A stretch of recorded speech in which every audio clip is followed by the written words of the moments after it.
Buenos días. Les damos la bienvenida al webinar de actualización Reforma Laboral 2022, un tema amplio e importante para todos nuestros clientes. En esta hora les resumiremos los puntos importantes que deben de considerar en general sobre este tema. Para ello nos acompaña nuestro amigo Álvaro Altamirano, quien cuenta con una amplia experiencia en el área del derecho laboral. Ha representado a varias entidades en la celebración y revisión de contratos colectivos de trabajo, con sindicatos y en demandas individuales de trabajadores tramitadas ante las juntas de conciliación y arbitraje, tanto federales como locales, y ante los nuevos tribunales laborales y centros de conciliación. Gracias y cedo la palabra a Álvaro. Pues muchas gracias a todas, a todos ustedes. Es un privilegio estar con ustedes esta mañana. Y bueno, pues felicidades a De la Paz Costemalle, porque como todas y todos saben, pues está cumpliendo sus primeros 60 años. Y aquí en Altamirano y Estudillo, pues también estamos celebrando en grande nuestros primeros 55 años. O sea que ya nos falta poquito para alcanzar a De la Paz Costemalle, pero estamos muy contentos. Y la verdad es que sí, el tema de la reforma laboral que se dio en mayo de 2019 ha generado pues, una serie de preguntas, controversias, inquietudes, y justamente en esta hora vamos a tratar de cubrir los aspectos más importantes y más relevantes de esta gran reforma laboral, la más importante llevada en los últimos años a nuestra Ley Federal del Trabajo. Y como tal, pues vamos a iniciar por explicar de dónde viene esta reforma del 1 de mayo del 2019, porque deriva de ciertos convenios internacionales, el número 98 de la Organización Internacional del Trabajo, que habla de la libertad de sindicalización, y después el TEMEC, este Tratado de Libre Comercio en su nueva versión, incluyó un capítulo específico que es el capítulo 23 y el anexo 23A del United States Mexico-Canada Agreement, que es el TEMEC, y básicamente tomó todos los lineamientos de ese convenio internacional. Y en general, el acuerdo entre México, Estados Unidos y Canadá, pues lo que pretende es que México sea un mejor lugar para trabajar con mejores salarios, con mejores prestaciones, con un trabajo digno. Y esto es algo que estamos viendo, por ejemplo, con los incrementos tan importantes que se están dando al salario mínimo para que sea un salario digno, y con algunos otros aspectos que hoy vamos a resumir. Uno de ellos, el primero, es la simulación. Hay un ataque muy claro de las autoridades del IMSS, la Secretaría del Trabajo, el SAT, la Unidad de Investigación Financiera, porque hicieron un convenio para poder detectar quién estaba simulando relaciones laborales mediante contratos por honorarios asimilados a salarios, con subcontratación ilegal, por ejemplo, con comisión mercantil también, que no era estrictamente mercantil, sino laboral. Entonces, vamos a ir viendo cómo se modificaron algunos artículos de la Ley Federal del Trabajo para actualizar la ley y para prever ciertos casos como este caso de simulación. Y fíjense que ahora se dice que cualquier estipulación donde se simule una relación laboral para evitar el cumplimiento de obligaciones laborales, pues no producirá efecto legal alguno, y esto está en el artículo 5 de la Ley Federal del Trabajo. Entonces tengan cuidado con todos estas formas de contratar que son comunes, de honorarios asimilados a salarios, comisión mercantil o incluso subcontratación ilegal, porque van a estar muy fiscalizadas. Otro cambio importante a la ley fue los beneficiarios que ahora debemos de establecer en los contratos individuales de trabajo para que todos los trabajadores establezcan cuál es su beneficiario para en caso de que fallezcan se puede entregar el finiquito, salarios y prestaciones a esa persona. Ojo, aquí la recomendación es que sea una sola persona y de preferencia que sea dependiente económica, es decir, no nombren a 2 o 3, sino que sea uno solo y que sea dependiente económico. También hablando de discriminación, se agrega al artículo 132, fracción 31, pues una obligación que es muy importante. No sé si todos ustedes ya tengan un protocolo para prevenir la discriminación por género y atención de casos de violencia y acoso sexual, para erradicar el trabajo forzoso infantil. Y es una obligación que ya todas las empresas que se honren en decir que son empresas en compliance, en cumplimiento ético de sus obligaciones laborales, pues ya deberían de tener este protocolo, y si no lo tienen, con mucho gusto en De La Paz, Costemalle, pues podemos apoyarlos para que lo puedan elaborar. Los recibos de pago es algo muy importante. Se modificó el artículo 101 y se dice que ya los comprobantes fiscales digitales por Internet, que son los CFDIs, pueden sustituir a los recibos impresos y firmados. Estamos viviendo una gran revolución y transformación, yo les diría, del papel a lo digital. De hecho, ya hay muchas empresas que son paperless, ya no usan papel. Y esta forma de ahora tener los recibos de pago es algo interesante que vale la pena que tomen en cuenta, y que ya no impriman los recibos de pago y los firmen, porque realmente ya los medios electrónicos pueden servir. De igual manera también los controles de asistencia, porque pues todavía hay algunas empresas que siguen checando tarjetas, los trabajadores firmando las tarjetas, y la verdad es que ya ahora con las huellas digitales, incluso con el iris o con la cara, como muchos celulares ya tienen este implemento, pues con la propia cara se puede reconocer si es la persona o no. Y ya es válido utilizar estos controles de asistencia también digitales. ¿Cuáles fueron las etapas de implementación de la reforma? Pues fíjense que desde noviembre del 2020, varios estados empezaron ya la aplicación de la reforma. En Campeche, Chiapas, Durango, el Estado de México, que incluso fue de los que estaban al final y decidieron estar al principio. En Hidalgo, la parte federal, en San Luis Potosí, Tabasco y Zacatecas. Y ellos fueron los que empezaron con esta gran fórmula de la modificación al nuevo proceso que ahora vamos a ver. Y hubo una segunda etapa que inició el 1 de octubre, se suponía que iba a iniciar en mayo del 21, pero finalmente inició en octubre del 21, en 3 entidades que pueden ver ustedes en nuestra lámina que estamos presentando. Y finalmente se iba a aplicar la tercera fase el 1 de mayo, sin embargo no fue posible, se prorrogó hasta el 3 de octubre por medio de un acuerdo de coordinación para la implementación de la reforma laboral. Y ahí fue cuando concluyó la implementación en la Ciudad de México, en Jalisco, en Nuevo León, como los estados más relevantes. Esto quiere decir que a partir del 3 de octubre de este año, es decir, hace unos días, ya la reforma laboral se aplica a nivel nacional. ¿Y qué cambió? ¿Cuáles son los aspectos fundamentales? Y esta plática tiene el objetivo de darles los aspectos generales más relevantes del nuevo procedimiento, y otros aspectos relevantes de la reforma. Pues miren, la verdad es que lo primero que cambió es que ahora, para poder demandar, ya no ante las juntas, porque las juntas de conciliación ya cerraron la oficialidad de partes para los nuevos juicios, es importante aclarar que todos los juicios que estaban en las juntas se van a quedar en las juntas.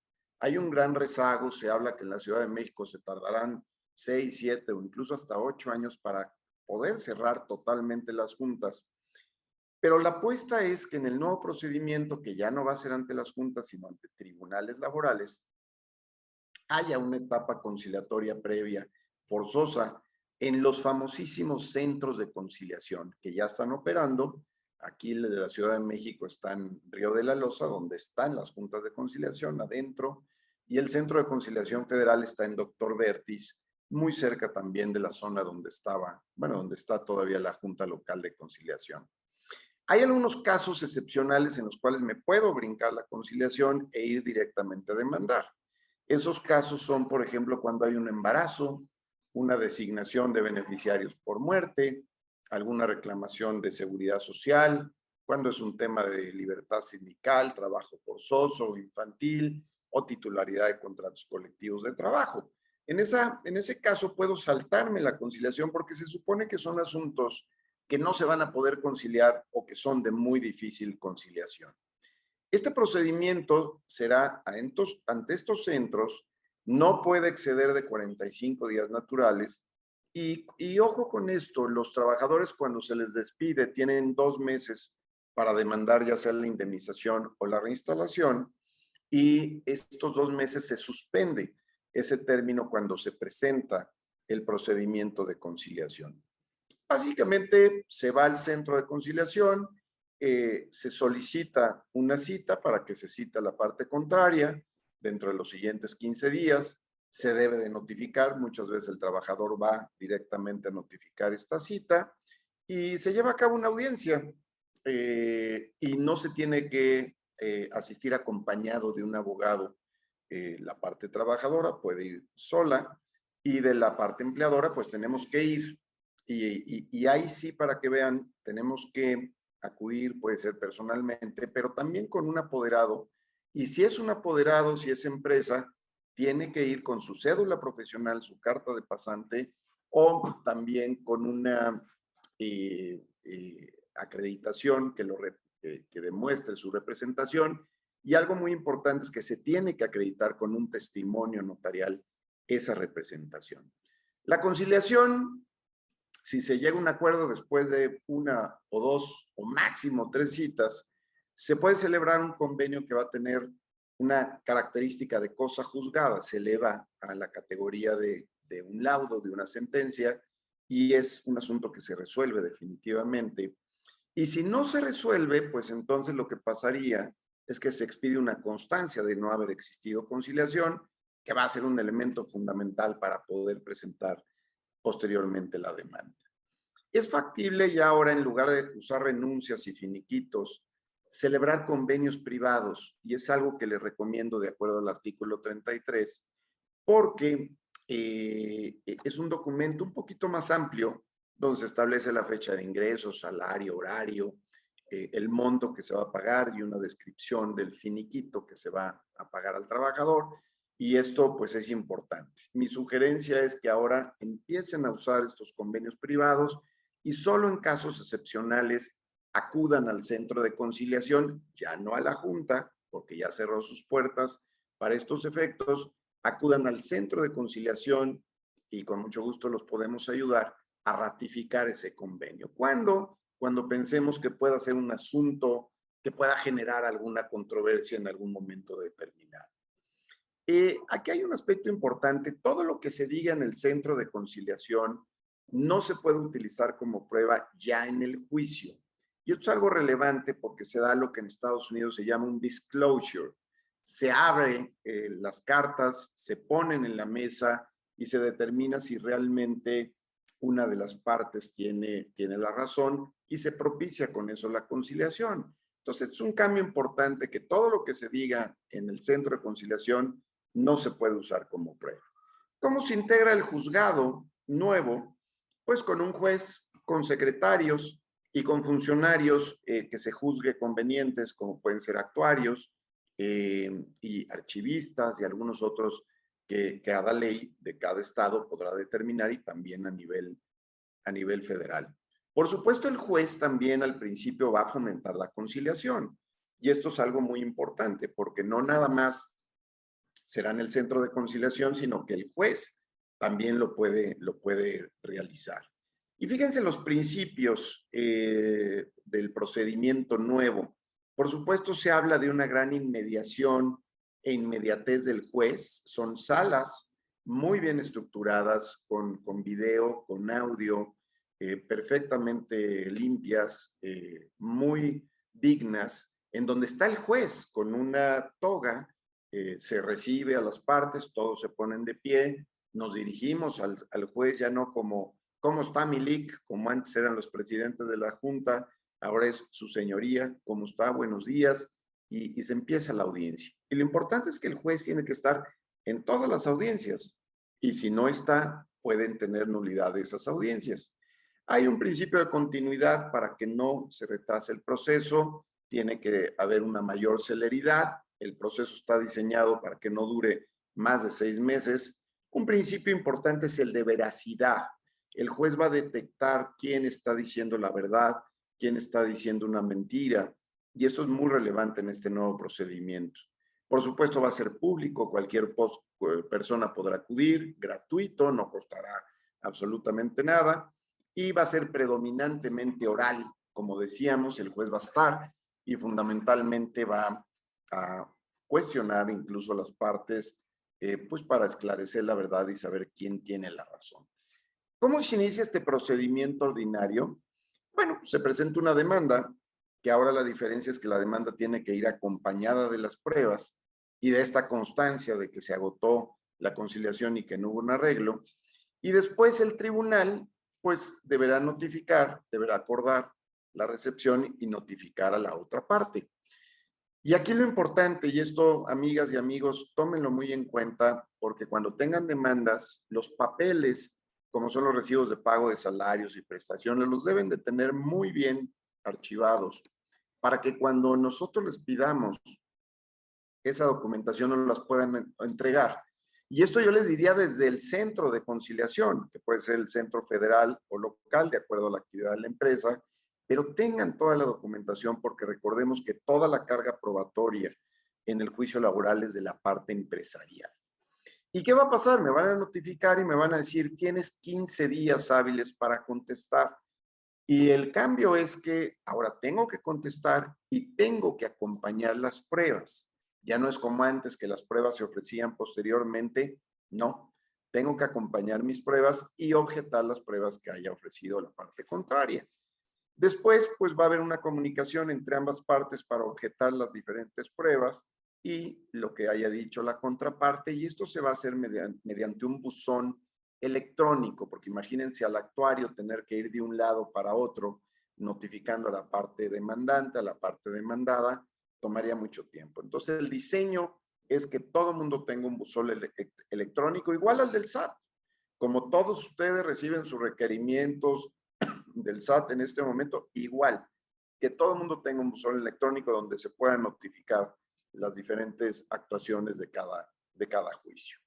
En la etapa oral ya entra el juez a actuar, todo esto es ante un secretario auxiliar, lo previo, y ya ante el juez hay una audiencia preliminar, que básicamente lo que hace es establecer qué fue lo que se demandó, qué se está ofreciendo como prueba, qué es lo que se está contestando, cuáles son los argumentos de la demandada y sus pruebas, y básicamente en este proceso, en esta audiencia preliminar, el juez establece lo que le llamamos la litis, es decir, la controversia entre lo planteado por la parte demandante y la parte demandada. Obviamente ahí el juez va a admitir las pruebas y después vamos a tener una audiencia que se llama ya de juicio, en la cual se van a desahogar estas pruebas, como pueden ser, ahorita las veremos en un resumen, la confesional, testimonial, documental, y se supone que el objetivo en esta audiencia es que al final las partes planteen sus alegatos, que no es más que una conclusión en un silogismo, su señoría, yo planteé que hubo un despido, lo acredité con estas pruebas, usted debería de condenar a la parte demandada. Entonces, ese es un alegato dicho en muy pocas palabras, y después de ese alegato, el juez debería de dictar su sentencia en ese mismo momento y solo en casos especiales en los siguientes 5 días. Las pruebas siguen siendo las mismas, la confesional en la cual las partes, la parte actora demandada tendrá que ir. Una diferencia es que se acordarán ustedes en las juntas que las preguntas siempre eran, dirá si es cierto como lo es o diga que sí es cierto como lo es, y ahora ya no. Ahora pueden ser preguntas abiertas, dígame usted cómo sucedió, por qué sucedió, cuándo sucedió, y ya no tienen que ser preguntas como se hacían antes en la audiencia confesional. Tenemos la documental, cualquier documento sirve como prueba, la testimonial, que ahora está tomando mayor relevancia, la pericial para determinar si es la firma o no, o si los montos son los adecuados o no, o si el correo electrónico o el WhatsApp que salió de un celular y donde se dio el despido o la renuncia es válido, y ya las periciales en cibernética están teniendo mucho auge, la inspección para revisar documentos y objetos, los medios aportados por la ciencia, la presuncional instrumental Y algo nuevo son estas constancias de notificación en el buzón electrónico, que ya hacen prueba también, y los recibos de nómina, que ya pueden tener este sello digital, como decíamos, el CFDI, y los controles de asistencia, que también ya serán elementos de prueba. Sigue habiendo una suplencia de la queja. Esto quiere decir que en caso de duda se va a interpretar de la forma más favorable al trabajador. Y fíjense algo interesante para nosotros los abogados: si el juez detecta que hay una manifiesta y sistemática incapacidad de nosotros para representar a nuestra parte actora o demandada, el juez puede decir, trabajador o empresa, le sugiero cambiar de abogado porque no está haciendo bien su trabajo y no lo está realizando adecuadamente, y ese es un gran reto para nosotros en cuanto a nuestra capacitación.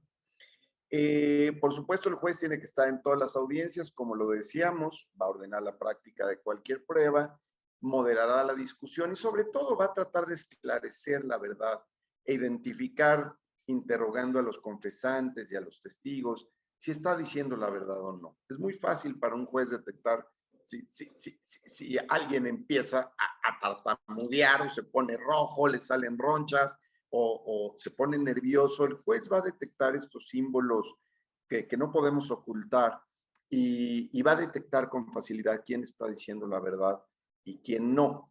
Y esto va a ser algo muy relevante. Antes se podían ofrecer hasta 5 testigos y ahora se redujeron a 3.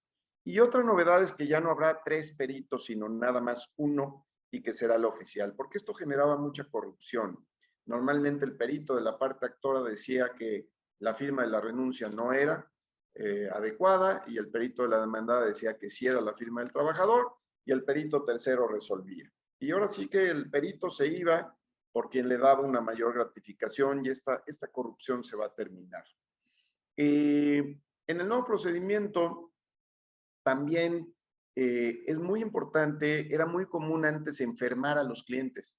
No quiero ir, estoy de viaje, me da flojera, y era común presentar un certificado médico. Por favor, ya no lo hagan si es que no hay una enfermedad real, porque ahora el juez tiene la posibilidad de trasladar a una persona, un secretario, un actuario, para verificar si efectivamente la persona está enferma en su casa o en el hospital, e incluso podría desahogar el interrogatorio en el hospital o en su casa. Entonces, olvídense de esa mala práctica, por favor, de presentar certificados médicos falsos.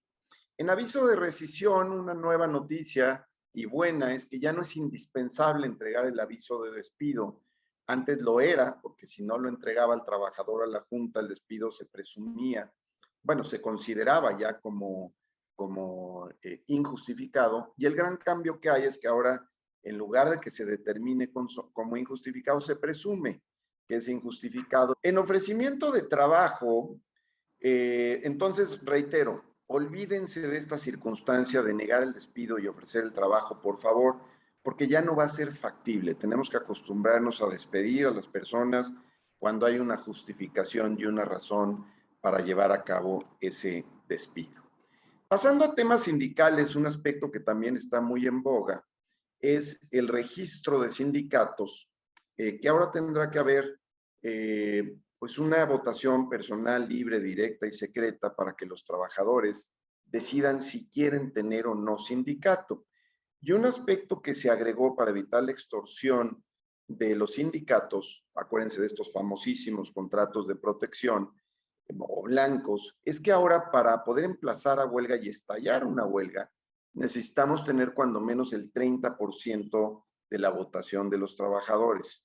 Y esto es algo muy importante, porque esto va a evitar la famosa extorsión de que ponías una primera piedra y de inmediato te caía el sindicato y te extorsionaba y te pedía 50, 100, 200 mil pesos o más por el simple hecho de no estallarte una huelga. Esto se debe determinar. Incluso se agregó algo en la ley que dice que el registro puede ser cancelado, el registro del sindicato, si alguno de los apoderados o abogados o representantes intentan esta extorsión, que repito, fue un cáncer de 500,000 contratos colectivos que hay en el país. Es increíble que el 97 o 98% de esos contratos eran de protección, que no tenían que ver con una representación real de los trabajadores en la empresa por parte de su sindicato. Y esto lo dicen las cifras. Ahí aparece un número de contratos legitimados, 6,000, de más de 500,000. Entonces va como uno y fracción de porcentaje, 1% de contratos colectivos legitimados, lo cual pues se tiene que hacer de aquí al día 1 de mayo. Y yo les sugeriría que si ustedes tienen contrato de protección, pues traten de ir negociando la terminación de esos contratos. Y si tienen una representación real, pues traten de iniciar este proceso de votación de forma personal, libre, directa y secreta de parte de sus trabajadores. De hecho, incluso un cambio que también se dio al artículo 110 es que ahora los trabajadores pueden decidir que ya no se les descuente la cuota sindical del 1,5, 2% que se venía descontando, pues cuando hay una representación real.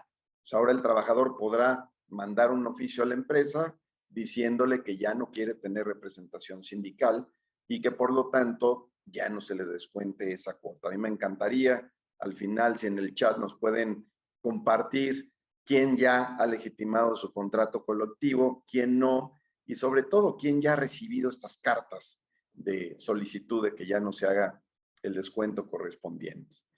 En los poderes notariales, fíjense que también es muy importante que haya un cambio interesante, porque antes los poderes notariales estaban diseñados para que tuviéramos una representación ante las juntas de conciliación y arbitraje. Ahora no, ahora es muy relevante que ustedes sepan que tenemos que cambiar o adicionar los poderes notariales para que podamos tener facultades expresas para absolver posiciones y además de para absolver posiciones, también tenemos que agregar a los poderes notariales una facultad expresa para comparecer ya no nada más ante las juntas de conciliación y arbitraje, sino también ante los tribunales y ante los centros de conciliación. ¿Por qué? Porque si no se establece esta circunstancia de representación, puede darse el caso de que nos objeten la personalidad y la representación. Imagínense ustedes lo grave que sería el que tuviéramos una circunstancia de esta naturaleza y perder un juicio por el simple hecho de pues no tener realmente una representación adecuada. Hay, por supuesto, algunas otras reformas que han surgido recientemente y ameritaría una plática más extensa, pero se las puedo resumir en básicamente dos muy relevantes. Una es la de la subcontratación, que como saben ya se modificó totalmente el esquema de la subcontratación para que ahora solamente se permita una prestación de servicio especializado o una ejecución de obra especializada, siempre y cuando se registre ante el REPSE, este registro que ahora tiene la Secretaría del Trabajo, pues la posibilidad de prestar ese servicio especializado o ejecutar esa obra especializada. Y esto es muy importante porque las empresas que no estén ante el REPSE registradas, pues ya no pueden prestar un servicio especializado o ejecutar una obra especializada. Y las sanciones son muy serias en caso de tener una empresa de subcontratación contratada, de vigilancia, de seguridad, de mantenimiento, de limpieza, porque fíjense que lo que paga la empresa contratante hacia la contratista, pues puede considerarse como un monto no deducible para efectos de impuestos sobre la renta y también podría considerarse el IVA como no acreditable. Además, hay una sanción de 50,000 UMAS, que son más o menos 4,5 millones de pesos, y eso si no hay reincidencia. Y esta es una sanción muy importante que se está dando cuando no se cumple con este registro ante el REPSE. Y además, pues también puede ser una defraudación fiscal, o sea que puede ser un delito. Entonces, esta es una reforma que se dio el año pasado, que no formó parte de la gran reforma del 2019, pero que es muy importante que ustedes revisen ¿Y cuál es mi recomendación? Por supuesto, revisar sus contratos de prestación de servicios especializados o ejecución de obra especializada. Ellos tendrán que renovar cada 3 años su registro ante el REPSE y trimestralmente tendrán que acreditar que están cumpliendo con la información de pagos ante el IMSS, ante el SAR, ante el Infonavit. Y con este convenio que yo les platicaba entre la UIF y el SAT, es como están compartiendo pues el cumplimiento de obligaciones o no en esta materia de IMSS, SAR, Infonavit. Entonces, tengan mucho cuidado si ustedes están contratando servicios especializados.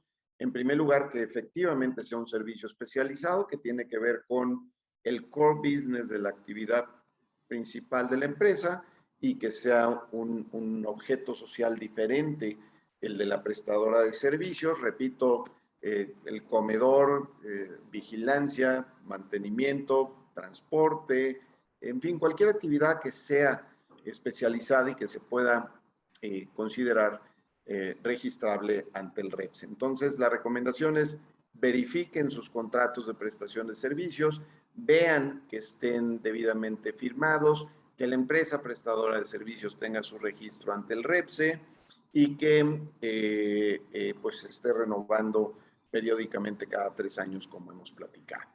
Y un último tema, antes de pasar a algunas preguntas que ustedes puedan tener, que también es muy relevante, es el teletrabajo. En el teletrabajo también hubo una reforma derivado de la pandemia que establece que si yo pacto y acuerdo el trabajar más de 40% del tiempo fuera del lugar de trabajo, se va a considerar como teletrabajo. Y esto implica que yo tenga la obligación como empresa de entregar un apoyo para luz, básicamente, e internet. Y se habla de un pago que puede ser, hemos visto que entre 500 y 1,000 pesos, dependiendo de cada empresa. Y había la discusión de cómo considerar ese pago para que no fuera parte integrante del salario y no modificara mi cuota diaria ante el Seguro Social. Y la respuesta es que es un reembolso de un gasto que se lleva a cabo, que sí se puede generar en el concepto del CFDI bajo una clave específica que se esté entregando al trabajador el monto concreto. ¿Esto para qué? Para que no genere un impuesto al ser un reembolso y también para que no sea parte integrante del salario este reembolso de gastos de electricidad y de internet. Y es que es una herramienta de trabajo. O sea, estos gastos de luz e internet, es una herramienta de trabajo intangible, aunque también si ya es de forma permanente, pues tendríamos que establecer con claridad, pues si le voy a dar una silla, un asiento que sea ergonómico, quizá hasta un escritorio, quizá una buena lámpara, una buena luminosidad, porque hay un aspecto que todavía no está claramente resuelto, que son los accidentes en el lugar de trabajo y qué pasa si está trabajando remotamente. La verdad es que toda esta reforma del teletrabajo ha generado que muchas empresas decidan ya no regresar a trabajar en forma presencial. Algunas otras han decidido tener un sistema híbrido, algunas otras han decidido ser más flexibles, como empezó con el Casual Friday, por ejemplo, el viernes casual. Pues hay algunas empresas que han extendido los días de descanso y, por ejemplo, o los días de no estar presente en la empresa, y, por ejemplo, ya no van los lunes y no van los viernes, pero trabajan desde casa y van a lo mejor 3 días a la semana. Y cada empresa está tomando su rol específico, y esto es algo muy importante que ustedes deben de definir en su empresa. Si puede ser una empresa totalmente de teletrabajo, si necesitan que todos estén presentes porque sea una industria maquiladora que requieren de mano de obra, o si pueden parte de la empresa estar en teletrabajo y parte estar presencialmente, o si los propios empleados pueden estar algún tiempo en teletrabajo y algún tiempo presencial. Entonces, esto es algo muy interesante que está evolucionando, se aceleró con la pandemia de una forma brutal y es algo que yo les sugiero definir, ¿no? Hay un tema bien interesante en los edificios que se han vaciado, en Santa Fe, en Reforma, en Insurgentes. ¿Por qué? Porque las empresas se dieron cuenta que en lugar de 3 pisos, pues ahora necesitan medio piso, ¿no? Y todos los demás están en teletrabajo. Y yo la clave principal que les diría es, veamos que sean eficientes y productivos, ¿no? O sea, creo que estos esquemas de modernidad lo que tienen que hacer es ver si es más eficiente y productivo el trabajador y cómo lograrlo. Y para ir concluyendo, entonces, bueno, también las vacaciones. Ojo, con este gran proyecto. Bueno, perdón, antes de terminar el tema del teletrabajo, el derecho a la reversibilidad. Es decir, es factible que se pacte el teletrabajo, se firme un convenio de teletrabajo, pero también debe de preverse la posibilidad de que el trabajador diga, ¿sabes qué? No me gustó, o la propia empresa diga, no está resultando lo eficiente y productivo que yo quisiera, va para atrás y vente de regreso. Entonces también es importante que esos convenios de teletrabajo establezcan esas disposiciones. Por supuesto, en La Paz Costemalle los podemos ayudar a redactar un buen convenio de teletrabajo y es otro aspecto que me parece importante a revisar. Finalmente, como conclusiones, para pasar a las preguntas y comentarios, pues miren, yo me parece que es muy importante representar a la empresa ante los centros laborales y ahora los nuevos tribunales laborales con ética, con la verdad y con la razón jurídica de nuestro lado. Creo que esto es algo fundamental. Tenemos que dignificar al derecho del trabajo y la verdad es que todas y todos los que estamos aquí, prácticamente más de 200 personas y me da muchísimo gusto que este tema tenga tanta atención porque el equipo de capital humano tiene que tomar una mucho mayor relevancia dentro de las empresas. O sea, tenemos que mejorar nuestros sueldos, mejorar las prestaciones, tener un buen lugar para trabajar, tener la camisa bien puesta de nuestras empresas, nuestras organizaciones.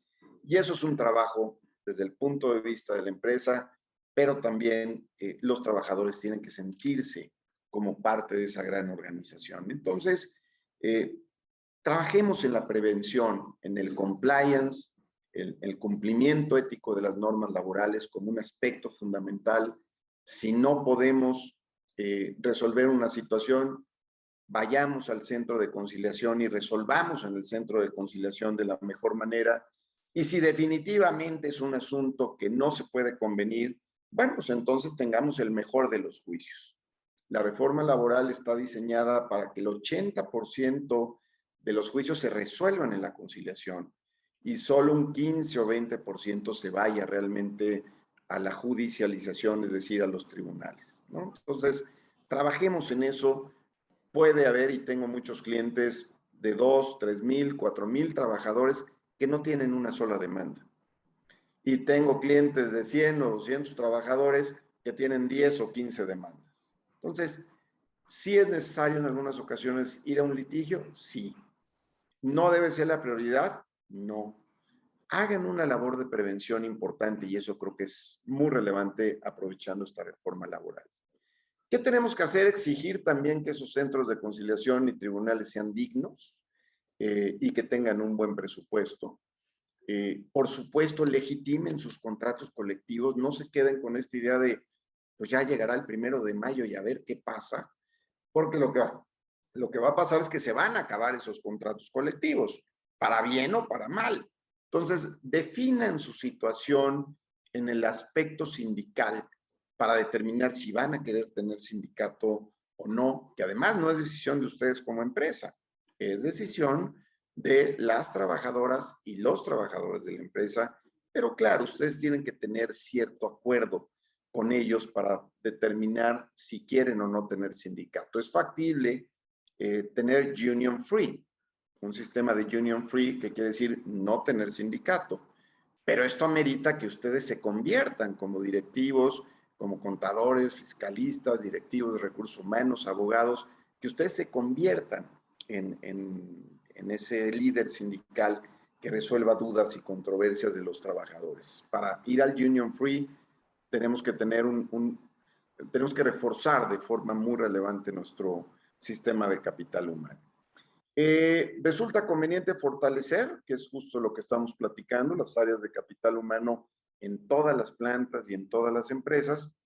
Y yo los invitaría, por último, a que juntos dignifiquemos al derecho del trabajo. Creo que tenemos una gran oportunidad para hacerlo. Estamos en el mejor momento y en el mejor lugar para hacer que las relaciones laborales sean más directas, con mejor diálogo, con mayor eficiencia, con mayor productividad y que nos comportemos éticamente de ambos lados, tanto trabajadores como empresa. Entonces, pues con esto concluimos. A mí me encantaría ahora escucharlos. Veo por aquí algunas preguntas en el chat, pero me parece que Alejandro nos va a ayudar a tratar de compendiar todas y poder ser eficientes, porque nos quedan unos 15 minutitos para contestar algunas preguntas y dar algunas respuestas. Encantado, Alejandro, y muchas gracias a todas y a todos, y reitero la invitación a que dignifiquemos a nuestro derecho del trabajo. Es correcto, muchas gracias Álvaro por esta presentación. Como lo comentó Tere al inicio, daremos unos minutos para contestar algunas de las dudas que nos mandaron por el chat.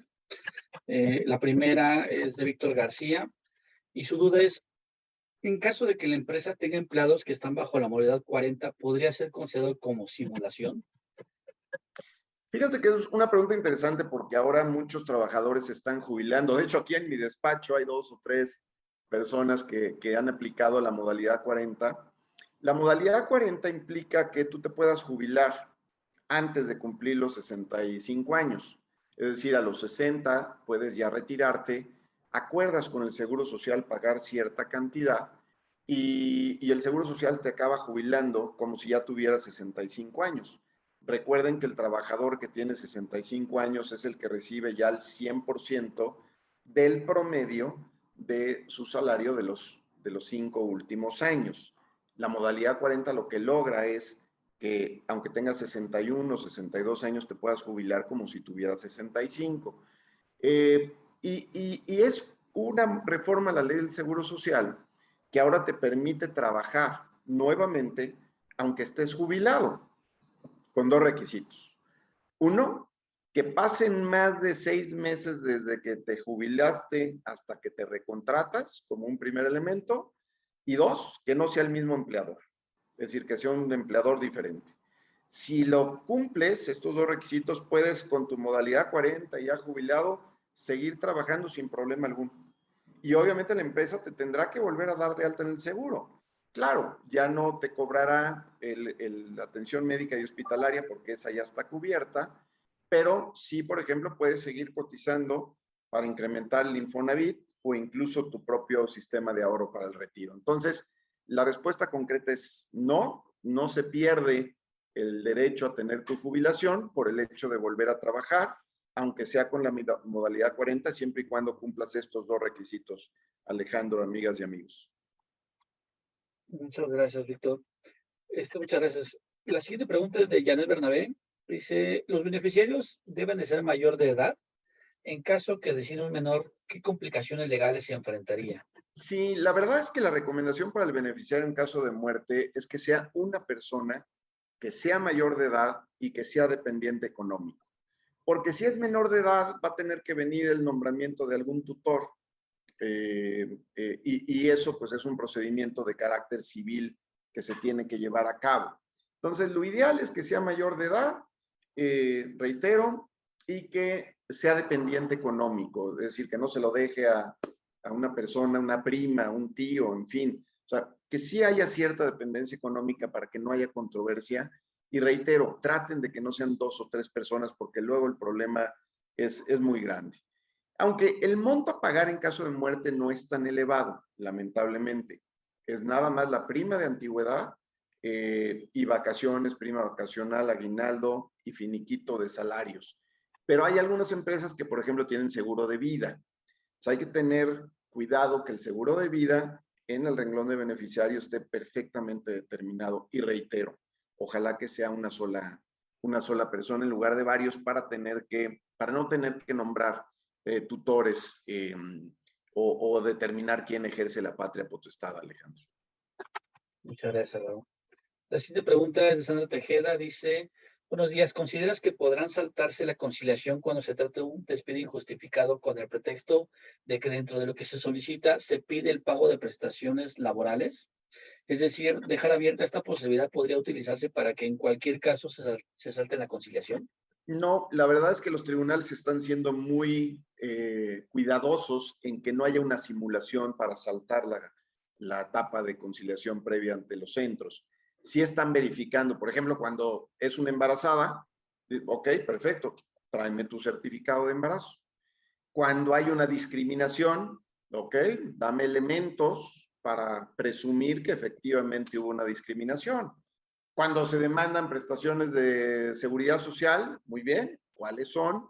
Y concretamente, ¿por qué las estás demandando? Entonces, no está resultando tan fácil, Alejandro, saltarse esa etapa de conciliación cuando realmente se trata de una circunstancia para simular y saltarte la conciliación. Los tribunales están muy atentos de que no se abuse. Y si se abusa, y esto es importante que lo sepan, lo que haría el tribunal es regresar el expediente al centro de conciliación. Es decir, no cumpliste con la conciliación, vas para atrás y lo remito al centro que yo considere competente. Eso es lo que están haciendo los tribunales. De acuerdo, muchas gracias, Álvaro. La siguiente pregunta es de Enrique Chávez. Dice, en mi opinión, anteriormente la ley favorecía al trabajador. Si así fuera, en su opinión, ¿la ley ahora es más equitativa? No, Enrique, sigue teniendo, Enrique, cierta, o sea, como lo decíamos, la suplencia de la queja subsiste. En caso de duda, se va a interpretar que se va a utilizar la interpretación más favorable al trabajador. Sí hay, Enrique, mayor equilibrio, sí. O sea, antes las juntas era muy evidente que beneficiaban, no obstante que eran órganos tripartitas, con representantes de los patrones, de los trabajadores y del gobierno, que era el presidente, sí había una mayor inclinación hacia la protección al trabajador.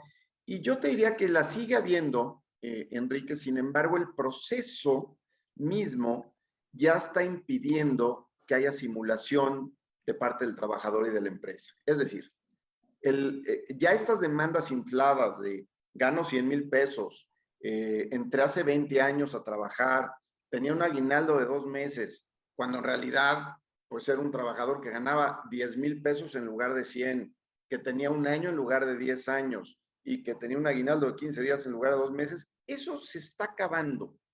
¿Por qué? Porque ahora sí puedo ir ante un ministerio público y denunciar por falsedad de declaración ante autoridad. Obviamente esto también lo podría hacer en contra de un demandado que no esté hablando con la verdad y que no esté conduciéndose con ética y con realidad. Pero el propio sistema y la oralidad y tener al juez enfrente y poderte preguntar es lo que está haciendo que el juicio sea más equilibrado y que ya no haya una ventaja del trabajador por el simple hecho de ser trabajador y ser la parte desfavorecida. Entonces, el propio sistema nos está llevando a que ese desequilibrio en un sistema prácticamente escrito anterior, donde ni siquiera veías al presidente de la Junta y mucho menos a los representantes que firmaban el laudo, pues tener al juez enfrente y que él te pueda preguntar y que finalmente las partes aleguen y dicte su sentencia está dando mucho mayor equilibrio. Muchas gracias.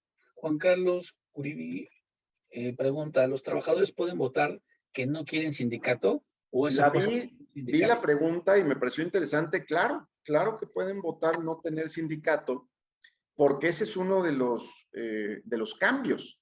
Es decir, la ley, el otro día me preguntaban, ¿es que tengo que tener sindicato? ¿Estoy obligado a tener sindicato? La respuesta es no, no.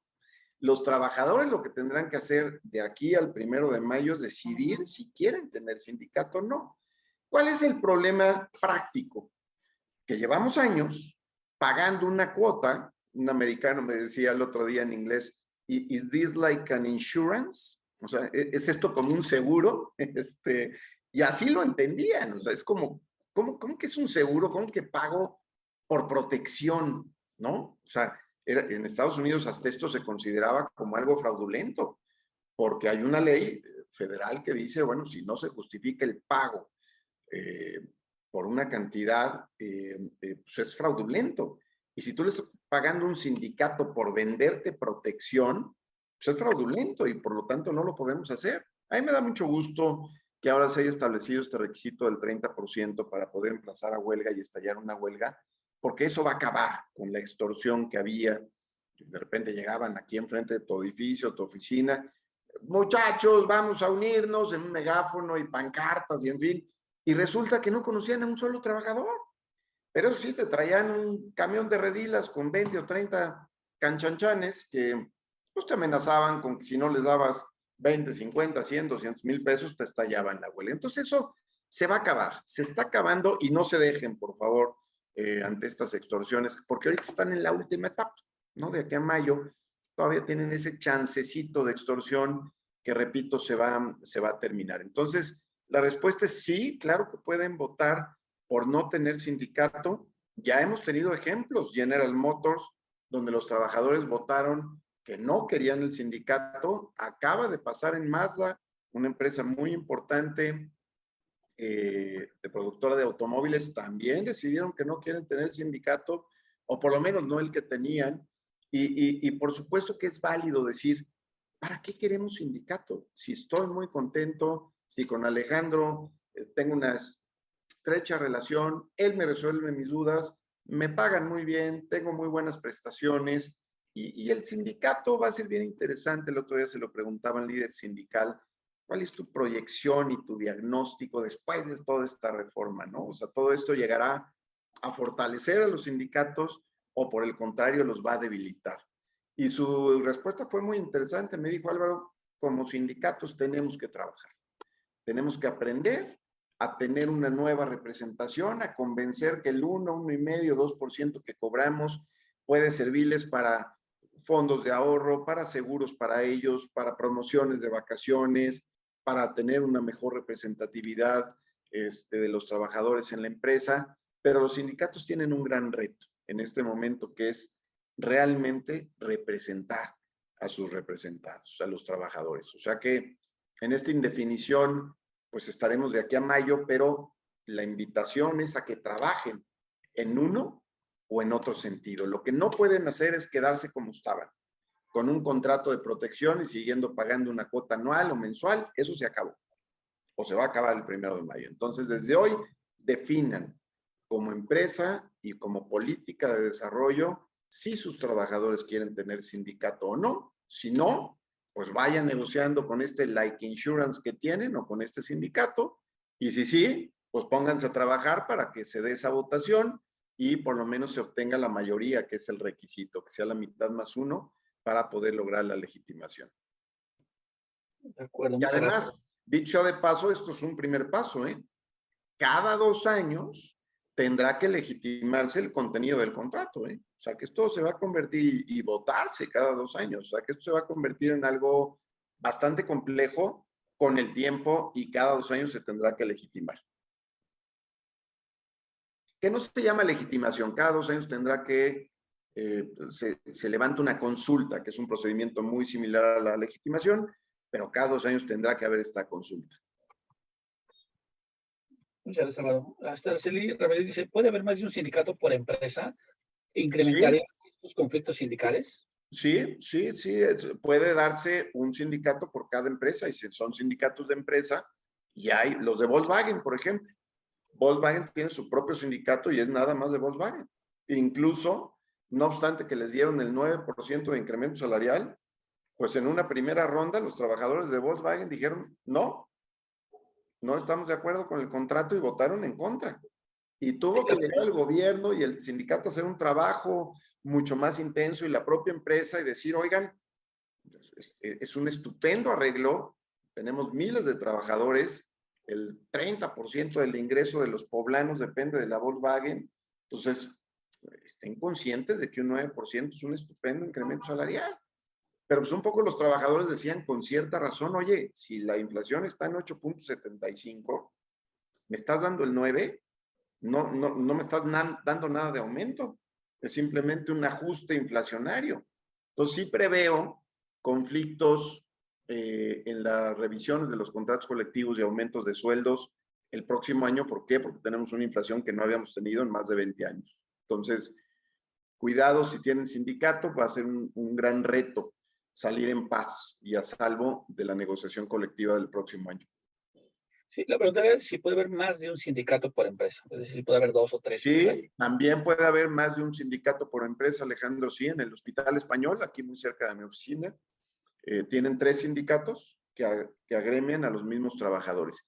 ¿Qué está haciendo la Secretaría del Trabajo? Está tratando de evitar esto, Alejandro, mediante esa constancia de representatividad, y por ahora le está dando nada más la facultad a un sindicato para que sea el representante de todos los trabajadores. Pero sí, en teoría, sí podría haber más de un sindicato y hay varios ejemplos de empresas en nuestro país que tienen varios sindicatos de trabajadores del mismo gremio, ¿no? Aeroméxico es otro ejemplo, aunque son trabajadores de diferentes gremios. Ahí hay un sindicato de pilotos, un sindicato del personal que apoya en los aviones, dentro de los aviones, y otro sindicato de personal de tierra. Son 3 sindicatos, aunque no son trabajadores del mismo tipo, pero son 3 sindicatos dentro de una misma empresa. En el español, los 3 sindicatos agrupan a enfermeras y es un tema bastante complejo pues que haya esos 3 sindicatos y el gobierno lo que está haciendo ahorita es tratando de evitarlo porque efectivamente no es algo conveniente. Creo que no. Por el respeto a todos, yo creo que estaremos dando la sesión por terminada, las preguntas y respuestas. Y a las personas pues, que se gusten quedar unos minutos más, los dejamos brevemente con Frida Altamirano, secretaria general del Centro de Arbitraje de México, quien nos hablará sobre esta institución para la solución de controversias entre empresas nacionales e internacionales. Muchas gracias, Alejandro. Básicamente, vemos que los retos no son solamente de las empresas con los trabajadores, sino también las empresas pueden tener diferentes conflictos tanto con clientes como con proveedores. Y es ahí donde nosotros podemos prestar los servicios como adjudicadores de disputas y también como un centro privado que se dedica precisamente a la solución de conflictos entre empresas tanto nacionales como internacionales. Aquí, básicamente, y en aras del tiempo, me gustaría destacar 3 elementos que son muy importantes. En primer lugar, el arbitraje no debe confundirse precisamente con todos estos temas laborales. Los servicios que nosotros prestamos son privados, dirigidos a empresas, clientes y proveedores. Y en segundo lugar, tenemos que decir que las disputas son resueltas por árbitros que son expertos en diferentes materias. Y por supuesto también que el arbitraje como un mecanismo de solución de controversias tiene un costo. Es vinculante, es decir, es obligatorio porque existe en el Código de Comercio. Sin embargo, al tratarse de un mecanismo privado, es un costo. El que se genera, por supuesto, para el pago de los honorarios, para el pago del centro administrador. Y dentro de las ventajas que provee el arbitraje, precisamente está el tema de la celeridad. Los empresarios, por supuesto, no quieren invertir dinero en estar tratando de solucionar conflictos, simple y sencillamente pretenden negociar, resolverlos y continuar haciendo sus transacciones. Entonces, básicamente los servicios del centro están enfocados en eso, están enfocados en proveer servicios de solución de controversias. Pueden revisar en el calculador de nuestro centro cuáles son los costos de un arbitraje. Yo podría decirles, por ejemplo, en una cuantía de $1,000,000 que está en disputa, los costos del centro son alrededor de 70,000 pesos y en un total de 100,000 pesos por una solución que prácticamente va a tomar menos tiempo que en tribunales ordinarios. Estamos hablando que un arbitraje acelerado tiene una duración de 3 meses aproximadamente y un procedimiento que sea mucho más largo o mucho más complejo dependiendo de la industria puede tomar de 1 año a 1 año y medio. Entonces, realmente vemos que pues, los empresarios, no solo con esta reforma, sino con todas las modificaciones y los cambios que existen ahorita en materia de inversiones, en materia de modificaciones a diversas leyes, pues van a enfrentar no solamente una serie de conflictos internos, sino también una serie de conflictos al exterior con clientes o con proveedores. Y definitivamente, pues el arbitraje puede ser un mecanismo que puede dar solución y viabilidad a muchos de esos conflictos. Gracias. Pues yo simplemente agradecerles nuevamente su atención. Es un tema muy relevante y la verdad es que tenemos que estar muy al día. Vienen reformas interesantes como la de vacaciones, el aumento de 6 a 12 días muy probablemente, los permisos de paternidad que también se van a extender y algunas otras, una posible modificación a la reducción de la jornada de trabajo también. Entonces, pues estén pendientes. Aquí en De La Paz, Costemalle, pues trataremos y en Altamirano de Estudillo de tenerlos perfectamente actualizados y cualquier duda, comentario o sugerencia que tengan, pues estaremos siempre a sus órdenes y para servirles y les agradezco mucho la invitación. Ha sido un gusto y un placer estar con ustedes esta tarde. Muchas gracias, Álvaro, por tu excelente presentación. Agradecemos a todos los participantes por su asistencia a este evento y nuestro compromiso pues será siempre acercarles especialistas para brindarles un valor agregado. Que tengan excelente día. Que les vaya muy bien. Cuídense. Gracias.